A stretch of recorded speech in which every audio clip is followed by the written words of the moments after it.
Hello friends, welcome back to our channel. இது உங்கள் hello world dot Tamil. Today beginner ஜாவால பண்ணுற ஒரு காமன் மிஸ்டேக் தான் பார்க்க போகிறோம். டபுள் ஈக்குவல்ட் ஆப்ரேட்டர் ஸ்ட்ரிங்கில் கம்பேர் பண்ணுறதுக்கு யூஸ் பண்ணுறீங்களா? It's big mistake.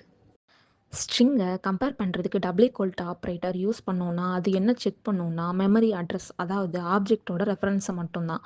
ஸோ ரெண்டு ஸ்ட்ரிங் வேல்யூ சேமாக இருந்தாலும் டபுள் ஈக்குவல்ட் ஆப்ரேட்டர் ஃபெயில் தான் ஆகும். இந்த எக்ஸாம்பிள பாருங்க புரியும். இதுல நேம்ன்ற ஸ்ட்ரிங் வேரியபிளுக்கு நம்ம ராம்ன்ற ஸ்ட்ரிங்க அசைன் பண்ணியிருக்கோம். பட் இஃப் கண்டிஷன்ல நேம் டபுள் ஈக்குவல் டு ராம்ன்ற ஸ்ட்ரிங்க டைரக்ட்டா குடுத்துருக்கறதுனால நம்மளுக்கு இங்க அவுட்புட் பிரிண்ட் ஆகாது. Then what is correct way to get அவுட்புட்னா யூஸ் டாட் ஈக்குவல்ஸ் மெத்தட். இந்த எக்ஸாம்பிள பாருங்க. இங்க ஈக்குவல்ஸ்ன்ற மெத்தட யூஸ் பண்ணியிருக்கோம். That is compares the actual content of object. அதாவது ஸ்ட்ரிங் நேம்ன்ற வேரியபிளுக்கு அசைன் பண்ணியிருக்க வேல்யூவ கம்பேர் பண்ணோம். ஸோ தட் நமக்கு அவுட்புட்டும் இங்க கிடைக்கும். இது போல யூஸ்ஃபுல்லான இன்ஃபர்மேஷனுக்கு லைக் பண்ணுங்க, கமெண்ட் பண்ணுங்க அண்ட் சப்ஸ்கிரைப் பண்ணுங்க. முக்கியமா உங்க ஃப்ரெண்ட்ஸுக்கும் இதை ஷேர் பண்ணுங்க. Happy learning.